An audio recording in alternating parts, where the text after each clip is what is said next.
Hello, how's it going? Today we're doing our opinion in top 10 baseball players. I think this is gonna be fun. It's something new, and tomorrow we might do top 10 basketball players. And let's get started, Cooper. So for number one, we have our American League MVP for 2019. We have Mike Trout. This season, he put up 137 hits, 45 home runs, an average of 291, an OPS of 438, and had 104 RBIs. He's just a great all-around player, don't you think, Fisher? Yes. He's probably gonna be one of the top 10 best baseball players of all time. I just think he's a great player, and he can really do. He's a five-tool player. I mean, he can play outfield. He's a center fielder. He can play defense, and he can hit bombs. I just think he's super good. So now we have another five-tool player. We have the rising star of the Braves. We have Ronald Acuna Jr., who this year had 175 hits, 41 home runs, an average of 280, an OPS of 365.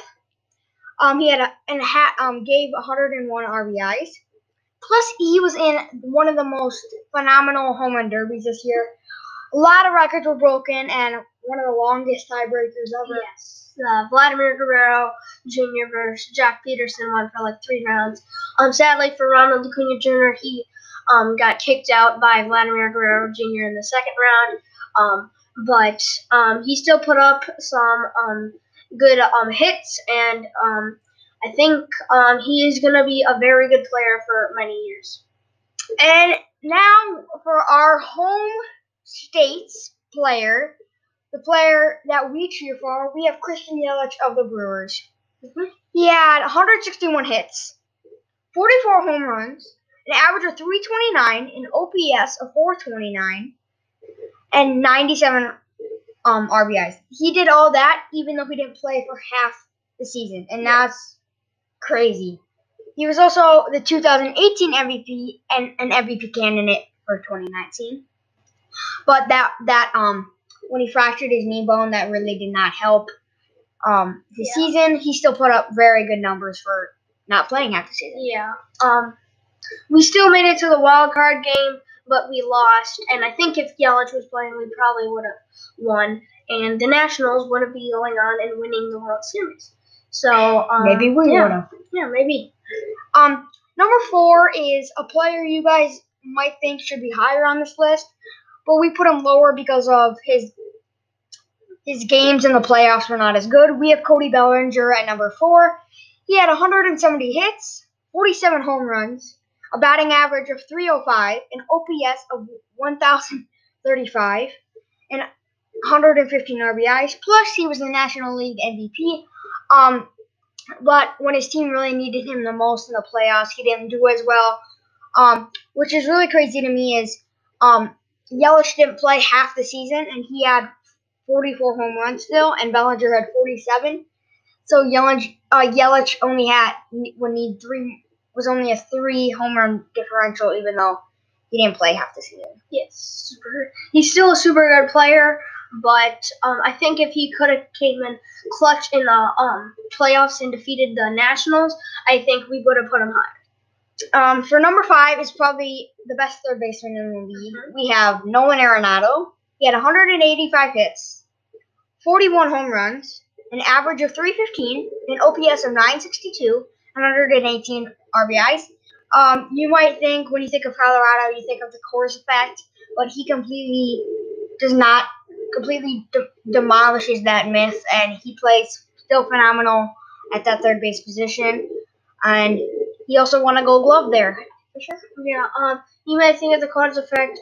Again, you hit the ball farther because of in Colorado, and I think that it's not really effect really because Yelich played almost more than a little more than half of the season and had 44 home runs, and Nolan Arenado had 41. That might just because Nolan Arenado doesn't have as much pop in his bat, but I think he is an awesome defensive player. He does jaw-dropping plays at third, and he's just a phenomenal offensive player too. So if I was gonna pick a third baseman, I would pick him for my team if I had one. Now to our first pitcher on the list. At number 6, we have Jacob deGrom of the Mets.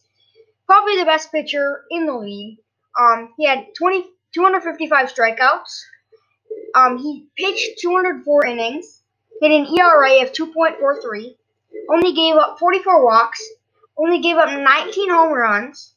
And only gave up 154 hits. Plus, he was a Cy Young Award winner this year. He's just a phenomenal pitcher.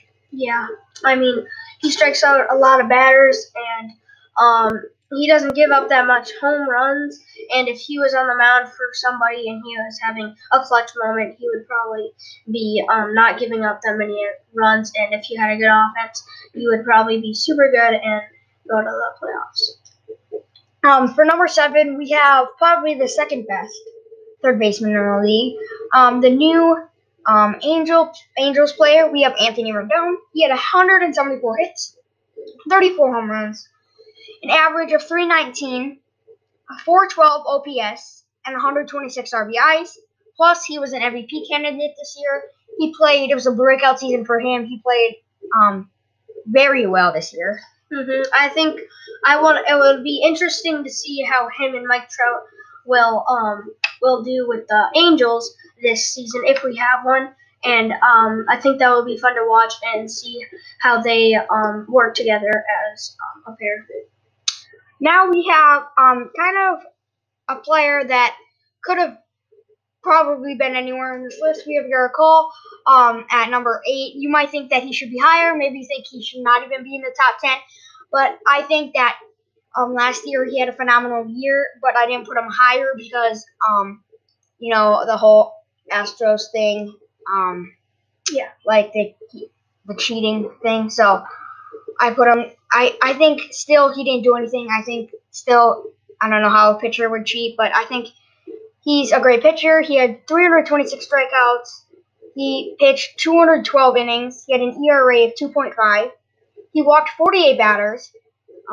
Gave up 29 home runs and gave up 142 hits.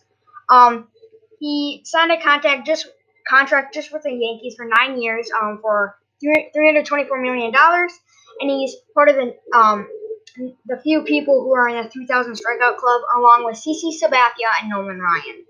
Yeah, I don't really think he was a big part of the cheating scandal if he did cheat, because I don't think the Yankees would sign him for 9 years. But I still think he deserves to be in the top 10 because he's one of the best pitchers, and I think he might be one of those players that don't do as good when they get traded or go to a different team, or he might be one of those better players like Yelich was when he got traded to the Brewers. So we'll see if we have a season.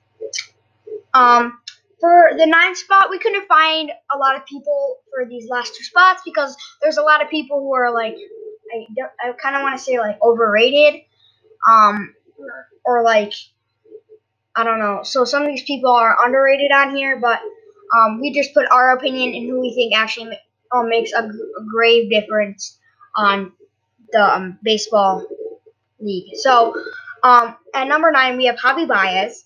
He had 149 hits, 29 home runs, a 281 average, an OPS of 316, and had 85 RBIs. There's not his best offensive numbers that he's had throughout his career, but he's also a vacuum over there at shortstop. He is a great defensive player as well. Yes. We're not really Chicago Cubs fans, but I still like him, and he was a part of the MVP. He was an MVP candidate in 2018, but Yelich took the MVP from him, and I just think he's a super good player, and we'll see how good he does in 2020 if we have a season.